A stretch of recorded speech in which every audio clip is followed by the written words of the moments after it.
You guys requested it, so today we're doing it. We are going to do a capacity test. Here we have two 7.5 amp hour batteries, and they are fully charged. There's one, here's two, and then the other battery I have is a 5 amp hour. It's fully charged also. We're going to put this in the belly in case we go too far not to be able to get home. So let's get started. All right, I do like this lockable function here so we can open the battery tray, keep the battery secure since these batteries are pretty darn expensive. Do this one-handed here. The handlebars are turned, you can't open this all the way, and we're kind of on a tilt, so anyway. All right, we'll drop our two batteries in. Click down positively, we're good. Then we turn the tray the opposite way, the key the opposite way, and we can put our spare battery in here in the belly. This pushes right in. All right, so we'll get started here. We're going to turn the our key on. We're going to get the ready light up there. We go ahead, you see it's blinking. We're going to hit this button right here, and that's going to give us a solid ready sign. You do have to have the kickstand up. You will not get this ready light if the kickstand's not up, just note to self. So we show our batteries are fully charged. Currently have 25 miles. We can see our batteries are lit in here. So let's get started. So doing a voiceover for this part, it was really windy and you're not gonna be able to hear anything I was saying. I came through the desert and it did pretty well through the whoops, so you can see the desert behind me here. Just riding through the intersection. I do have a moped plate on this bike already.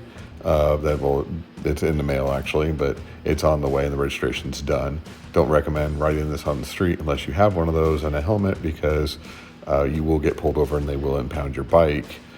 So far the bike's doing really well. We only got about a mile or two already down a bar, so it just moves down, based on usage. And I think the more the more energy you're using under full throttle, it does tend to push it down about a bar just to get started.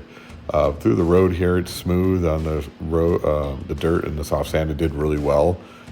It's very confident, and you're able to get up to speed fairly quickly. The torque of the electric motor is wonderful.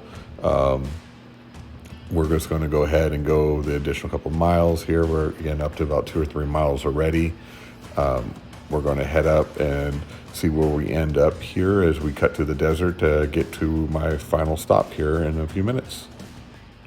All right, so we're turning off to go to the desert here. Got a few quails running across the trail. Heading up here, this is pretty steep right here, and the torque, it just pulls right over this area right here. I apologize, there's a dead cat. I'm not really sure what happened there, but in any case, this road is fairly flat, a little bit bumpy, but again, the bike, I'm riding with one hand. It's totally capable and it's pretty smooth. The air pressure is kind of high right now because I really kind of aired them up for the street to give it a little bit better range. We'll see what happens here, but even with the higher air pressure, the bike is doing pretty well. The terrain, as you can see, it's mixed right here in this particular area. So we pulled off here, and this trail is roughly about a mile of dirt. It's pretty bumpy and it's some soft sand, but again, I'm riding with one hand and it's totally capable, and it's not giving me any surprises. At the end of the day, this bike is completely, capable of, handling on road and off road without really much difficulty. Here at the end of my little trip, heading up the street back in the bike lane again, there's some construction out here, so I'm just going to kind of keep an eye on what's happening. But at the end of the day, this is a little steep, and it is using a little more juice to get up this hill. It's still traveling at the 26 miles an hour. We lost another bar, so we're down another bar right now. We're going to turn off up here. So we've arrived 30 miles, 3 bars left. Doing pretty well. Again, heading into the wind. I'm going to do what I need to do here, and then we'll start heading back, and it'll be a 10-mile round trip, which really gives a good idea of where we're going to be. I might stretch it and see kind of where we run out of battery, just trying not to end up too far from home so I don't have to walk. But we do have the 5 amp hour in the belly here, so if we have an issue, we can always do that. All right, second part of our trip. Mike's been sitting for about a half hour. So let's take a look here. Put our kickstand up. We got it ready. 30 miles. And actually the battery is only 1 bar down now. If you can see that. These show roughly 2 bars down, so kind of odd. Maybe they cooled down and the capacity level changed. But we're 30 miles and we're gonna head 5 more miles. Let's go. So now I'm on my way home. Going up some pretty steep hills. I'm going a little long way because I want to try to get a couple more miles to get up to closer to probably 15 miles round trip, which is where I'm anticipating we're going to end up being. We are cutting back to about 20 miles an hour going up this hill. This hill is very steep. You can kind of tell from the video, but it's not necessarily apparent. All right, so now we're heading back downhill and we had the wind at our back. So we'll see what difference that makes. It did take an entire bar going up that hill for roughly about a quarter mile. It was really sucking juice to do that. So gives you an idea. The more challenging the terrain, the more vertical the terrain, and the more wind you have is really going to cut back your range on this bike. So far we only went a mile and we lost an entire bar doing that. So I think we should make it home, but again, with my weight, the wind, all these other factors, it seems like the range is going to be cut down pretty drastically. So we'll continue on here. Took a different way. The back is a lot more whoops. You got to watch out for rattlesnakes this time of year, so careful of that.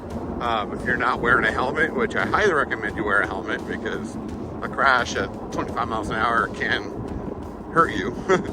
At least wear glasses because again, this is the time of year we not only have rattlesnakes, but we also have a lot of grasshoppers and locusts. So getting one of those in the face or the eyes is not fun going to the desert. But we're cruising right along. We're still at 2 bars. We're up to 33 miles. So about 8 miles so far in our trip. Oh, that was a tough one. You do have to lift your butt off the seat, especially if you're a little bigger, like a little heavier of a guy like me. Just to smooth out the ride, because otherwise it's gonna beat up your tailbone. It's not harsh, but it's definitely, you have some limits to suspension with weight. Alrighty, well, we're almost done with this range test. All right, we'll do a little bit of a hill climb here, kind of give you an idea. I've noticed 2 things on this ride. We're about 1 bar left. We're about 35 miles, so roughly about 10 miles so far of range. One is there's some resonation through the hands. It's just like a light vibration that just over time gives you a little tingle in your hands. So wearing gloves might help with that. Another thing is when you're riding on dirt, right in the front of the saddle of the tank, because of the short wheelbase, it does help the suspension and give you a better riding position in both hard and on soft sand. So anyway, 1 bar left here. We're gonna take her up this little hill and see what we got here. We'll try this one-handed. If I need to get both hands, I will. Where's it nice and slow? And look at that. We're not even like quarter throttle. We're just cruising right up. And we'll just give her a little more throttle, see how she does. And it handles it very well. And that's really the difference between electric, is that it's going to give you that 0 RPM torque right off the line. I mean, you got an engine sitting there. That's kind of weird. Anyway, you can see we had a nice little couple 100-foot climb there, and it did pretty well. So, and we got a city patrol officer there, so we're going to go the opposite way because we're not supposed to be out here. So anyway, we'll cut back the other direction there and we'll go downhill. So 1 bar left. I think we're just going to make it home, but we'll see. All right, so far we are up to 37 miles, so 12 miles, and we have no bars and blinking, but we still have speed. We're doing 25, so we'll see how long she goes before we have to throw our spare battery in. Really nearing the end now, full throttle, only doing 12 miles an hour, and we're losing speed here.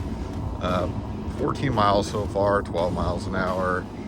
I'm starting to head back towards my house so that I don't have to switch batteries.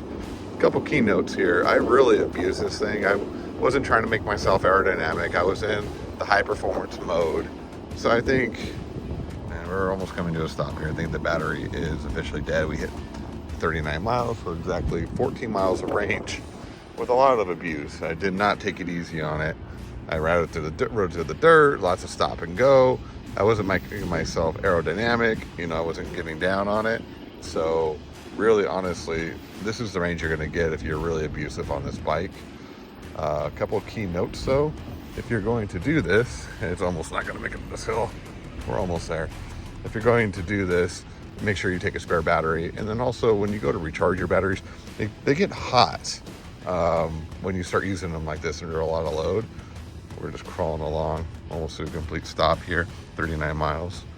And you know what, that vibration I'm feeling in my hands is probably, you can probably hear it in my voice, is the tires, the knobby tires giving you the vibration on the road. So anyway, these batteries, again, they're hot, so you want to make sure you let them cool down before you charge them.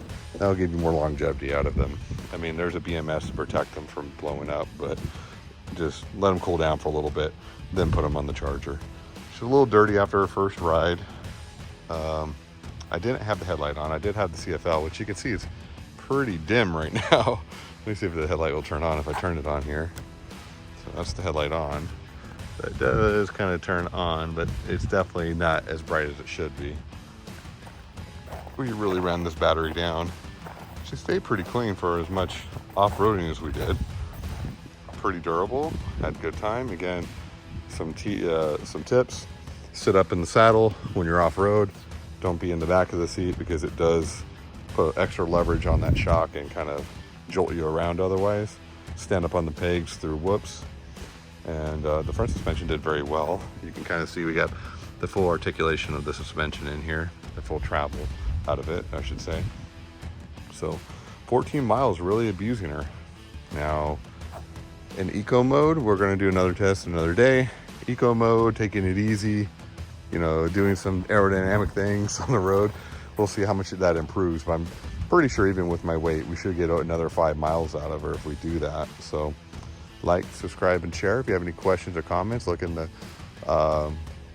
description section for the affiliate link if you want one of these bikes or you're interested. Again, my suggestion is, and a lot of people are asking whether it's worth it or not.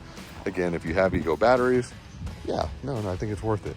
If you don't have Ego batteries, it is quite the investment. There's Surons and other bikes that are priced in this range that, you know, have better performance, but it's completely up to you.